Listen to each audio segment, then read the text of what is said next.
복음에 따른 인생 정리라고 하는 제약에서 간단하게 말씀을 우리가 상고하고 같이 기도하는 시간을 갖도록 하겠습니다.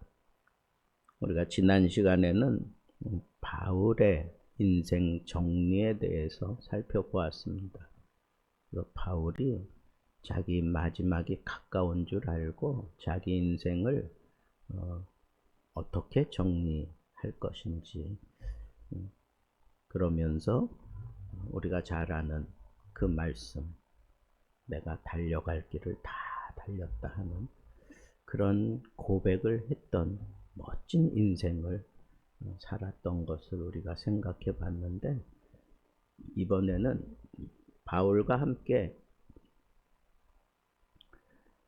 정리해야 되는 그런 사람들이 주변에 있었어요. 그래서 이 바울 주변에는 이 인생을 정리를 해야 되는 사람들이 있는데, 그 사람들 이제 마지막 4장 마지막까지 이제 한 사람 한 사람 이렇게 다루게 되는데, 오늘은 특별히 여기 바울 곁에서 바울과 함께 했던 사람들 가운데 아주 두드러지게 이렇게 인생을 참 안타깝게 산 사람도 있고, 또 멋지게 자기 인생을 펼쳐가는 사람도 있고, 그리고 힘이 되는 사람이 있는가 하면 참 마지막 순간까지 참 가슴 아프게 하는 그런 사람들도 있다고 하는 것을 우리가 여기서 볼 수가 있어요. 그래서 복음에 따라서 이 사람들을 어떻게 평가하느냐 하는 것은 바로 나를 어떻게 평가할 것인가 하는 것도 깨닫게 하는 말씀이기 때문에, 복음에 따라 이렇게 정리되어야 될 인생들을 우리가 좀 하나하나 좀 생각해 보도록 하겠습니다. 첫째는 무엇보다도 이 디모데예요. 지금 이 디모데 후서를 쓰고 그 편지를 받는 사람은 디모데잖아요. 근데 9절 말씀해 보니까 너는 어서 속히 내게 오라. 어서 속히 내게 오라.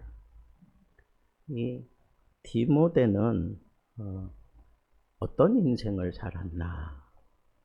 제가 오늘 말씀을 이렇게 묵상하면서 디모데라고 하는 이름이 이렇게 사도행전에 처음 등장하잖아요. 사도행전에 처음 등장하는데, 그때 바울에게 있어서 영적으로 낳은 아들이라고 그렇게 표현할 정도로 아주 바울과 아주 애착 관계예요. 끊을래야 끊을 수 없는 그런 관계. 근데 제일 마지막 순간에 보고 싶은 사람, 그 사람이 바울에게 있어서는 디모데였던 거예요. 그러니까 너는 속히 내게 오라. 이게 꼭 무슨 내가 너에게 유언을 남기기 위해서 이게 아니라, 바울이 이제 자기 날이 얼마 남지 않은 걸 다 예측하고 있는 상황 속에서 디모데가 자기 뒤를 이어서 이 사역을 잘 감당해 주기를 원하는 그런 마음이 있기 때문에, 복음의 이 바로미터를 가지고 볼 때 바울에게 있어서 정말 가장 그 마음에 눌려지고 그리고 애틋하게 만드는 사람은 누구보다도 디모데였던 거예요. 디모데. 복음으로 형성된 아버지 아들 같은 그런 사람인데, 이 복음으로 마지막 순간을 이렇게 정리하면서 당당하게 너는 속히 내게로 오너라, 그렇게 부를 수 있는 그런 사람이 되면 좋겠다 하는 그런 생각이 들어요. 여러분, 이게 참 멋진 인생이에요.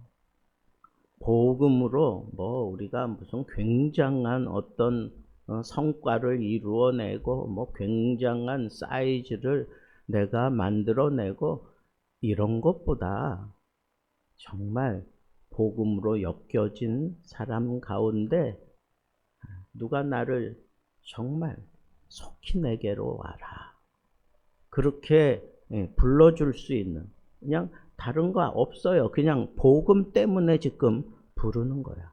복음이니까 이렇게 빨리 오라고 얘기하는 거예요. 복음이니까 모든 것이 다 통용될 수 있는 그런 관계로 형성된 그 사람이 나에게 있을까? 저도 전도사 시절부터 지금까지 약 한 45년 된 것 같아요. 교육자 생활 한 게. 그 정도 되는 것 같아. 그러면 지금 나에게 있어서 이 디모데는 누굴까? 내가 와라, 그냥 내가 복음 때문에 너 좀 와라, 그런 사람이 있나 한번 생각해 봤어요. 여러분들은 여러분들의 인상을 평가할 때 이 복음과 관련돼서 부르면 만사 제쳐놓고 올 수 있는 사람이 있으면 여러분들은 복음 앞에 부끄럽지 않은 사람이에요. 멋지게 산 상급. 그건 연수하고 상관없어. 과연 나에게 가르침을 받고 나에게 복음에 대해 도전을 받았던 사람 가운데 지금이라도 부르면 달려올 수 있는 사람 몇이나 될까?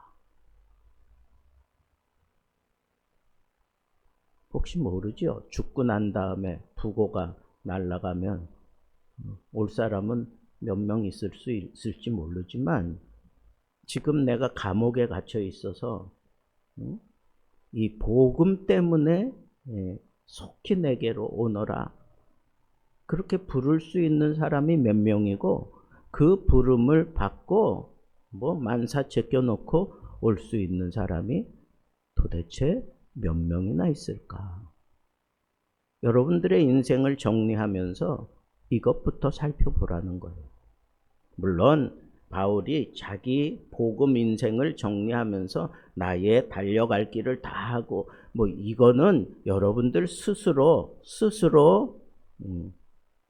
그렇게 점검해야 될 거지만 그 다음에 복음은 나를 통해서 누군가에게 이 복음이 흘러갔고 그리고 그 복음을 받은 사람이 또 사역지에서 사역하고 있는데 그 사람들 가운데 내가 부르면 내 형편에 관계없이 내가 부르면 무조건 달려올 수 있는 사람이 몇 명이나 있을까?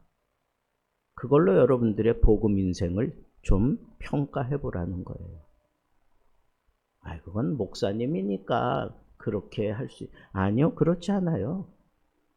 이게 꼭 무슨 어떤 목사나 무슨 장로나, 아니에요, 그런 거 아니에요.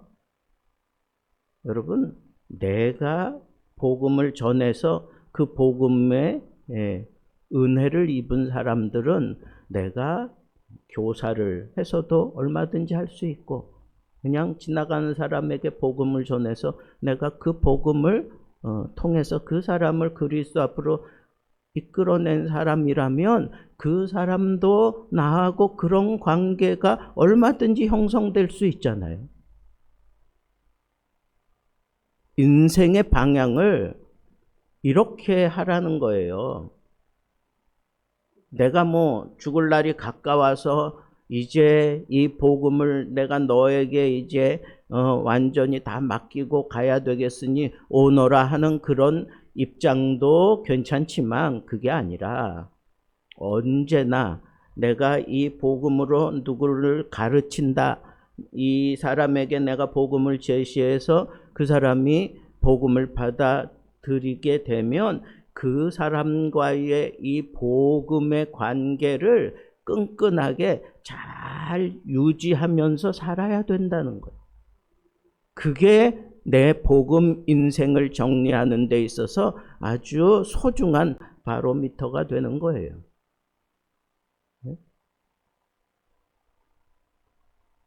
제가 일찍 이걸 좀 깨달았으면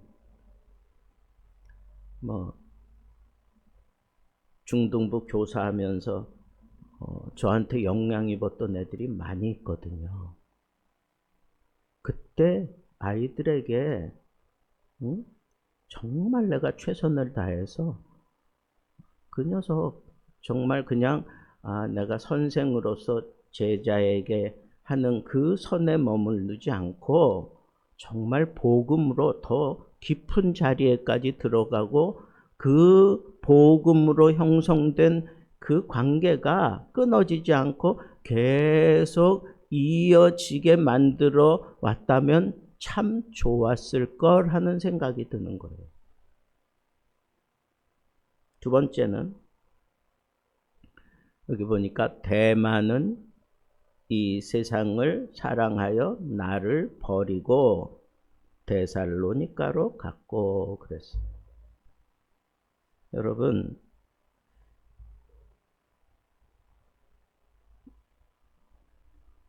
세상을 사랑하고 떠났다는 거예요.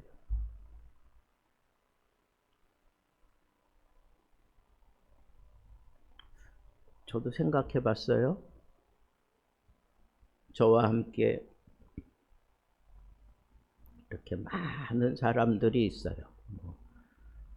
제가 큰 교회에 있을 때는 청년부 애들만도 한 300명가량 됐으니까. 그러면 걔네들 가운데 정말 믿음으로 그냥 잘 형성되고 다듬어지고 또 제가 이렇게 잘 이끌어서 둘이 결혼하고 가정을 꾸미고 그런 애들도 다 있는데 그런 아이들 가운데 교회를 떠난 아이들도 있어. 네? 참 안타까워요. 참 안타까워. 바울도 이 복음 인생을 이렇게 정리하면서 지금 이런 얘기들을 왜 할까? 왜 이런 얘기들을 할까? 자기는 정말 최선을 다해서 나의 달려갈 길을 다 달렸고 내가 하나님 앞에 이 믿음을 지켜놓으라고 그렇게 자기 스스로는 그렇게 얘기했지만 정작 바울 주변에 있는 사람들 가운데에는 이렇게 바울을 떠난 사람들도 있다는 거예요. 떠난 사람들도 있어요.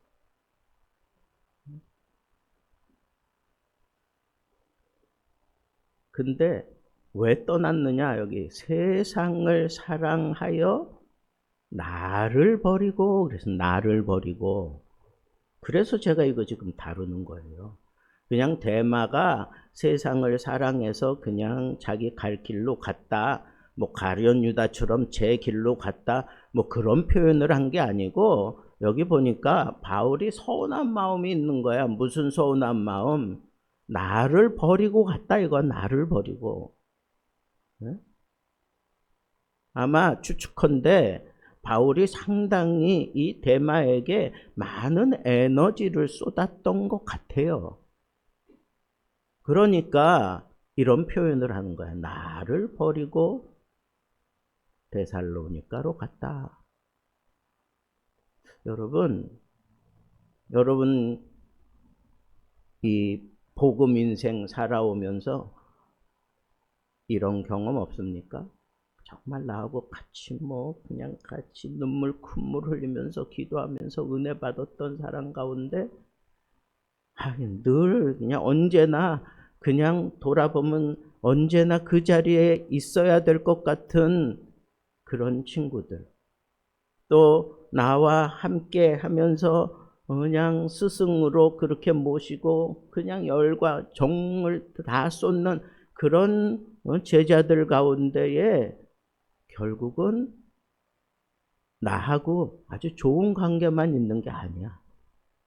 나를 버리고 떠나는 그런 사람들도 얼마든지 있을 수 있다는 거예요.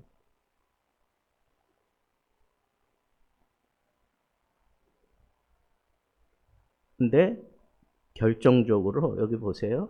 세상을 사랑하여 그랬어요. 그러면 우리 복음에 따른 우리 인생을 정리할 때 나를 떠난 사람들에 대해서 우리가 평가할 때 그에게 틈을 주지 말았어야 돼. 그에게 세상을 사랑할 만한 그런 틈을 주지 말았어야 되는 거예요. 근데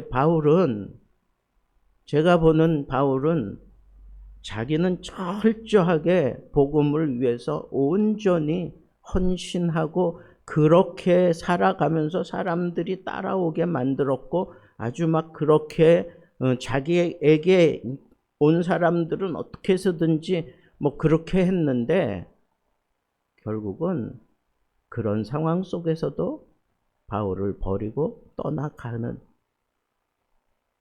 저는 왜 그럴까? 세상을 사랑하여 그런 틈을 줬다는 거예요. 근데 이런 것도 우리 생각해 봐야 돼요. 세상을 사랑했다. 한마디로 얘기하면 한눈 팔았다 이건데, 여러분 왜 한눈 파는 걸까요? 그게 좋아서 한눈 팔 수도 있지만 바울과의 관계가 너무 뻑뻑하고 너무 고되고 너무 힘들다 생각하면 그렇게 한눈 팔 수도 있어요.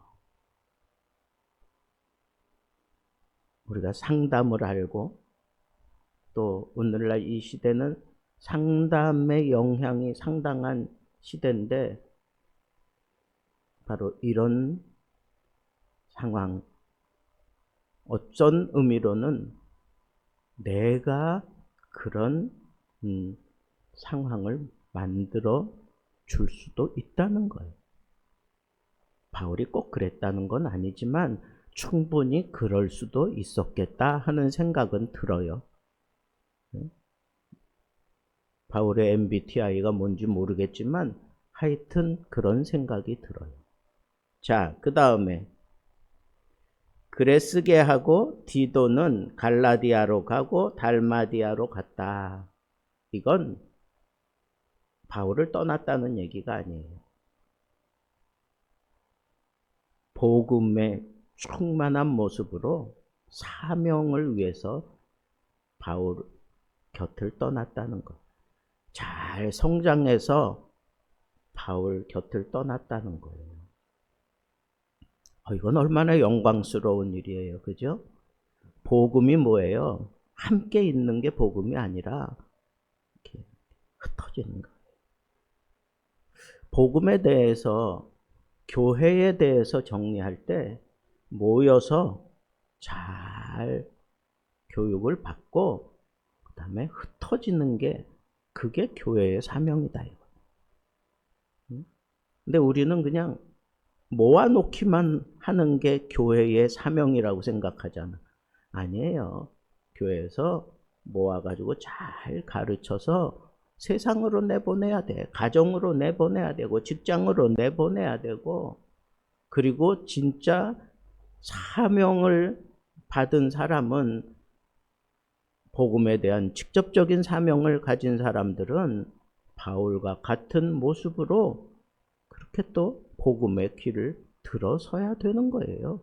그래서 자꾸 이렇게 흩어지는 거예요. 이게 참다운 복음의 역사예요. 근데 이 사람들이 다 가고 난 다음에 뭐라 그래요? 누가만 나와 함께 있느니라. 말이 참 그래요, 그죠? 그레스게는 갈라디아로, 디도는 달마디아로 갔고, 아니 복음을 따라 간 거잖아요. 이건 영광스러운 거라고. 그런데 누가만 나와 함께 있느니라. 그러니까 너 속히 나에게로 오라. 지금 이 문장은 그런 구조잖아요, 그죠? 그러니까 바울이 복음을 따라 이렇게 아름답게 사명을 따라 복음을 따라 이렇게 사람들을 내보내는 그런 과정 속에서, 혹은 세상을 사랑해서 정말 버리고 떠나는 사람, 이런 상황 속에서 바울이 참 외로울 수도 있구나 하는 그런 생각을 하는 거예요. 우리는 바울 그러면 굉장한 그런 열성적인 사람이고 그런 것만 생각하는데, 잘 들여다보면 참 외로운 사람이구나. 어쩌면 복음의 길은 참 외로운 길이에요. 외로운 길이라고. 사명자로, 복음의 사명자로 떠나고 누가만 나와 함께 있다. 여러분, 복음 인생을 정리하면서 떠날 때는 떠나보내고, 그리고 나와 함께 하고 있는 사람에 대해서 정말 감사할 줄 알아야 돼. 누가는 왜 안 떠났을까? 뭐 여러 가지 생각할 수 있어요. 근데 어쩌면 바울의 처지가 지금 감옥에 지금 갇혀 있는 처지예요. 물론 가택에서 자유롭게 옮겨 다니지 못할 정도지만, 그래도 그런 사람에게는 언제나 이 연약함이 파고들고 병이 생길 수 있어요.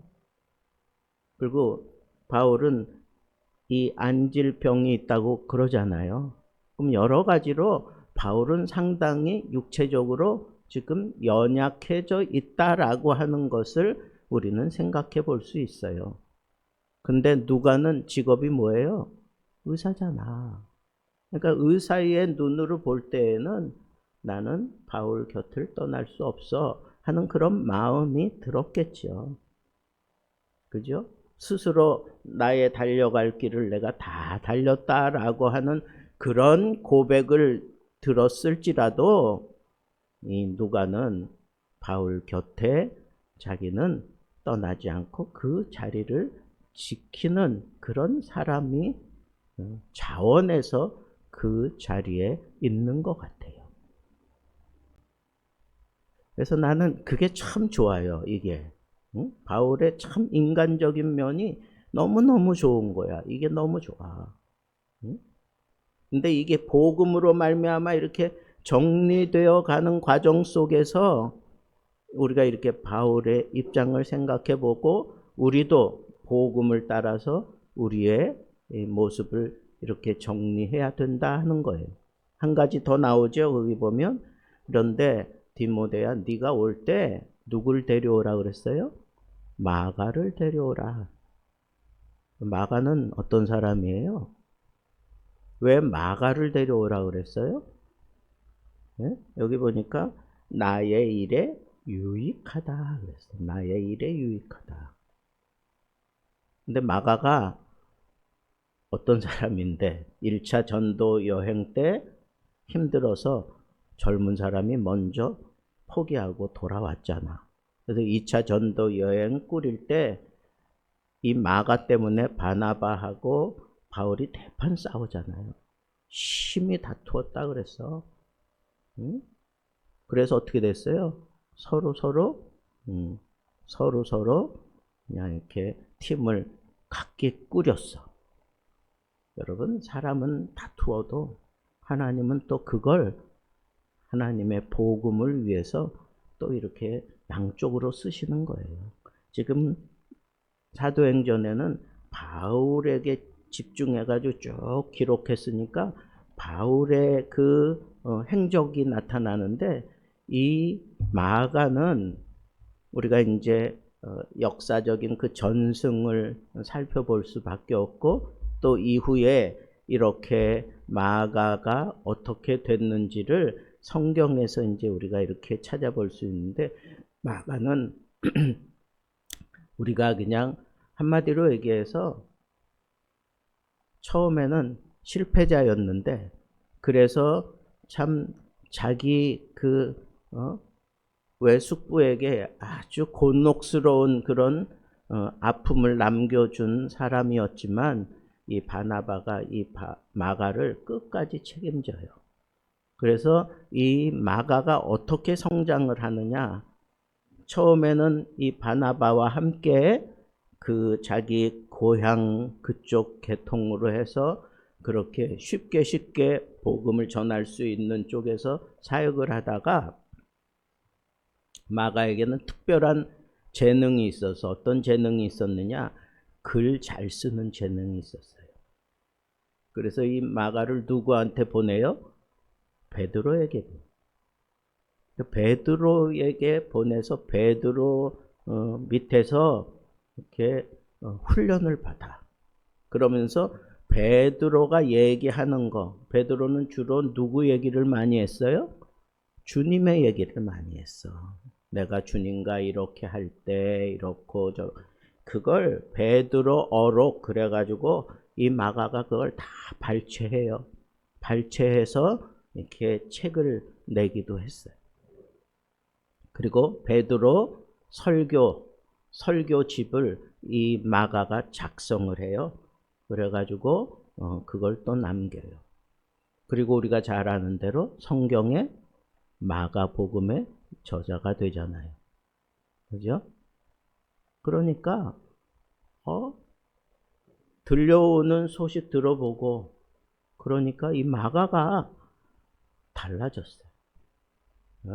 우리 아이가 달라졌어요, 뭐 그런 것처럼 마가가 너무너무 달라졌어. 바울이 생각할 때 너무 이게 신통방통하게 달라진 거야.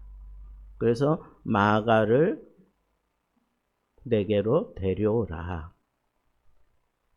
그가 나에게 유익하다 그랬는데, 여러분 그것만 볼 게 아니라 바울이 복음으로 정리하는 그 인생들에게 꼭 필요한 것은 바로 용서하는 거예요. 이게 지금 마가를 용서하는 거예요. 마가를 용서하고 받아주는 거예요. 여러분 이런 것들을 보면 참, 우리도 한 인생 정리할 때 복음을 따라 우리 인생 이렇게 정리해야 되겠구나 하는 것을, 이렇게 처음에는 내가 이 복음을 향하여 뭐 달려갈 길을 다 가고, 그 다음에는 주변 인물 정리하면서 이 복음을 따라 잘 정리하는 것이 참 소중하구나 라고 하는 것을 저는 많이 느꼈어요. 여러분, 그래서 우리는 정말 우리 인생의 마지막을 생각할 나이쯤 되면 이렇게 바울처럼 이렇게 느긋하게 이런 걸 생각할 만한 그런 처지가 못 돼. 내가 지금까지 달려온 길을 보면 바울하고는 이게 비교가 안 되거든. 그래서 저는 여러분들에게 당부하고 싶은 게 그거예요. 복음을 따라 여러분들의 인생을 잘 정리하시려면, 바울이 이렇게 말년에 인생, 복음을 따라 인생 정리하는 것을 한번 여러분들의 그 잣대로 삼으라는 거예요. 응? 여러분들의 잣대로 삼으라. 그래서 나도 이 복음으로 말미암아 관계가 형성된 사람 가운데 내가 어느 자리에서 어떤 모습으로 어떤 시간에 불러도 무조건 달려와 줄 수 있는 사람, 그거는 그냥 되는 게 아니야. 서로 간에 친밀한 믿음이 있어야 되고 그만큼 또 사랑을 베풀어야 되고 또 하나님의 말씀으로 이게 다 정리가 돼야 돼. 그런 관계를 처음부터 형성하며 살라는 거예요. 그 관계를 형성하는 과정 속에 내 인간적인 성격이 잘못 드러나지 않게 해야 돼. 내가 너무 사람을 옥죄거나 아니면 말을 함부로 해서 상처를 주거나 아니면 그 사람으로 하여금 이 복음으로 함께 막 그냥 열심히 함께 사역하던 사람이 세상으로 눈 돌리는 그런 틈을 주지 않게 하려고 우리가 발버둥 치며 살아야 된다는 거예요. 그러지 않으면 언제든지 바울 표현대로 나를 버리고 세상을 사랑하여 떠난다는 거예요. 그게 인생이에요. 복음 인생 가운데에도 이 사실은 똑같아. 그러니까 그런 틈을 주지 않아야 되고, 셋째는 아무리 좋은 복음을 위해서, 복음은 흩어지는 거예요. 그죠? 모여서 은혜 받고 그 다음에 흩어지는 거야. 그래서 여기 두 사람이 흩어지잖아요. 복음을 따라 사명을 따라 흩어지는 거예요. 그러면서도 마음에 쓸쓸함이 있는 거야. 바울 마음속에. 그게 인생이라는 거예요. 그런 인생이에요. 근데 그런 인생을 채우기 위해서 디모데 보고 속히 오라 그러는 거고, 내 곁에 누가만 있다. 어찌 보면 나 이렇게 몸도 마음도 다 이렇게 이제 약해져서 누가가 나를 이렇게 지금 치료하고 내 곁에 머물러 있다. 내 스스로 참 자존감 많이 무너질 수도 있다. 뭐 이렇게 생각해 볼 수도 있다는 거예요. 제가 이런 식으로 설교하면 너무 막 나가는 건가? 저는 충분히 그러리라고 생각을 해요.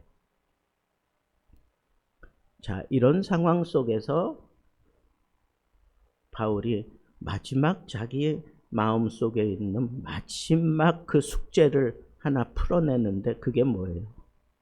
마가를 내게로 데려오라. 물론 겉으로는 저가 나의 일에 유익하다라고 얘기하지만 마가를 어떻게 하는 거예요? 용서하는 거예요. 용서하는 거예요. 여러분, 내가 정말 복음 인생에 부끄럽지 않은 그런 인생으로 달려가는 데 있어서 항상 마지막에 점검해야 되는 부분은 바로 이 용서예요. 복음으로 용서 못할 거 아무것도 없어요. 아무것도 없다고.